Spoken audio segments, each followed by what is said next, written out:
तर या सरकारला भाग पडावं लागेल बेरोजगारीवर बोलायला, बेरोजगारीवर काम करायला. कारण की आपल्या देशाचा जो एक एज ब्रॅकेट आहे 35चा, 35च्या खालची जी लोक आहेत ती 60% लोक आपल्या देशात आहे. याचा अर्थ majority of the people in our country are young and under the age of 35. बरोबर. त्यासाठी सरकार काय करणार आहे? त्यासाठी आम्हाला बोलावं लागेल, त्यासाठी आम्हाला त्यांचे मुद्दे उचलावे लागतील. कारण की हेच लोक आहेत जे उद्या जाऊन हे देश चालवणार आहेत.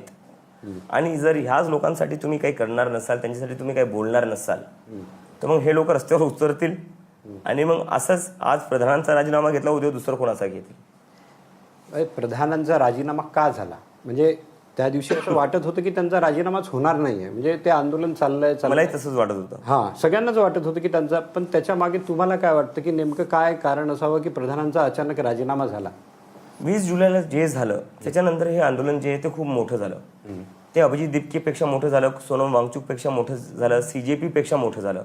आणि तसंच झालं पाहिजे. कुठली पब्लिक मुव्हमेंट आहे ती कधीच एका ऑर्गनायझेशन सोबत लिमिटेड नसली पाहिजे.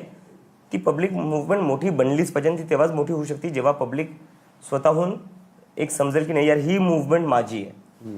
20 जुलैला जो लाठीचार्ज केला लहान मुलांवर, त्यानंतर या देशात प्रत्येकाला वाटलं की नाही आता आम्हाला रस्त्यावर उतरणं गरजेचं आहे. आणि जेव्हा सरकारला दिसलं की नाही आता देशाच्या कोपऱ्या कोपऱ्यात लोक रस्त्यावर उतरतायत, लोकांना कळलं जर आता सरकारला कळलं जर आता प्रधानचा राजीनामा नाही घेतला तर उद्या हे पंतप्रधानाचा राजीनामा मागतील.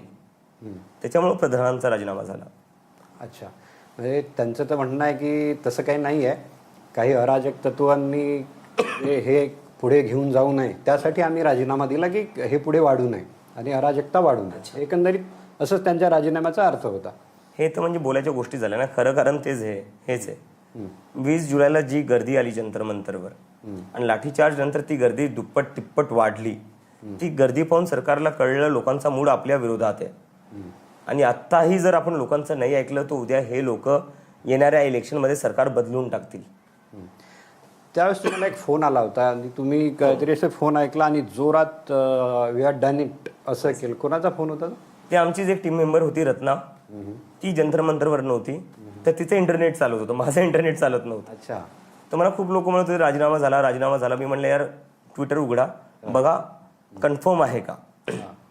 तर आमचं कोणाचंच इंटरनेट चालत नव्हतं. तर मग रत्ना बाहेर होती जंतर मंतरच्या, तर तिला मी फोन केला, म्हणलं सांग मला काय. माझा भरोसा नाही बसत आहे. मला खूप रिपोर्टर्स येऊन सांगतायत पण मला आज सध्या रिपोर्टर्सवरही भरोसा नाही आहे कारण की यांचेही सूत्र थ्रू येत आहेत सोर्सेस. तर ती म्हणली नाही कन्फर्म आहे, कन्फर्म झालेलं आहे, त्यांनी राजीनामा दिलेला आहे. आणि तेव्हा जो मोकळा श्वास मी काढला एक, म्हणलं finally we have done it. ठीक आहे. आता तुम्ही एक थोडा वेळापूर्वी बेरोजगारीचा मुद्दा काढला, तर आता जसं तुम्ही कॉकरोच जनता पार्टी काढली तर तशी काय मग ती बेरोजगार पार्टी राहील की फक्त मुद्दे तुम्ही घेत राहणार? नाही, आम्ही ट्राय करू की आम्ही जे मुद्दे येतील त्यांच्यावर काही ना काही आमच्याकडून प्रयत्न करू सगळं करायचं, त्याच्यावर काम करायचं.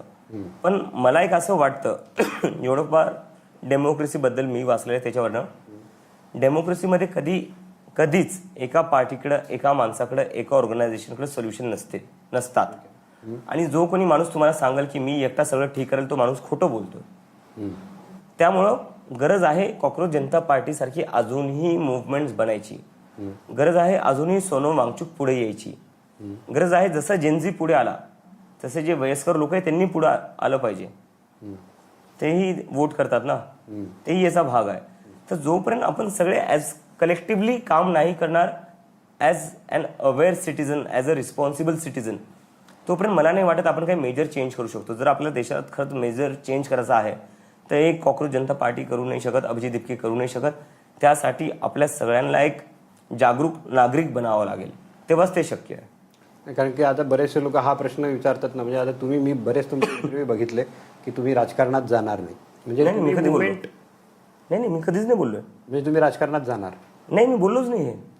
मी हे बोलतोय की आमची जी मुव्हमेंट आहे ती एक पब्लिक मुव्हमेंट असणार आहे जी पॉलिटिकल इश्यूजवर काम करेल. पॉलिटिकल पार्टी आम्ही बनवतोय हे मी कुठंच नाही बोललोय.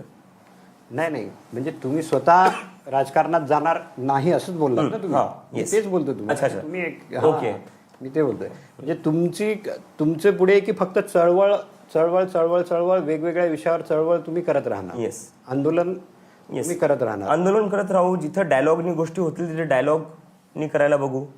आणि एक खूप चांगली गोष्ट होती, सौरभ दास आता 27 वर्षाचा झालाय.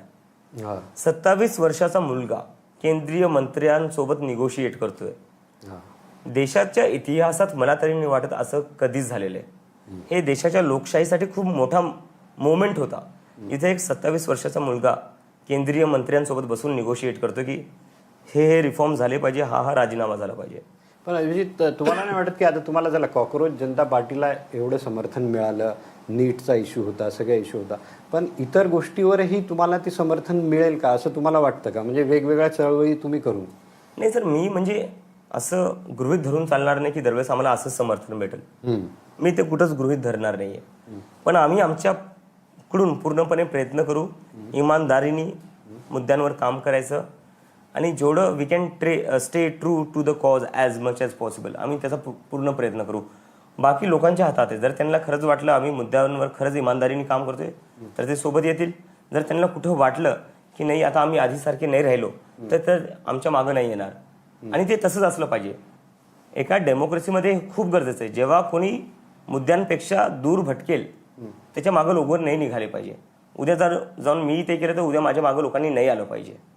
तुम्ही जर राजकारणात गेले तर नाही आलं पाहिजे. नाही, ते लोकांवर आहे. जर लोकांना पटत असेल मी राजकारणात आलो पाहिजे तर ते सोबत येतील. जर त्यांना नसेल पटत तर नाही येणार.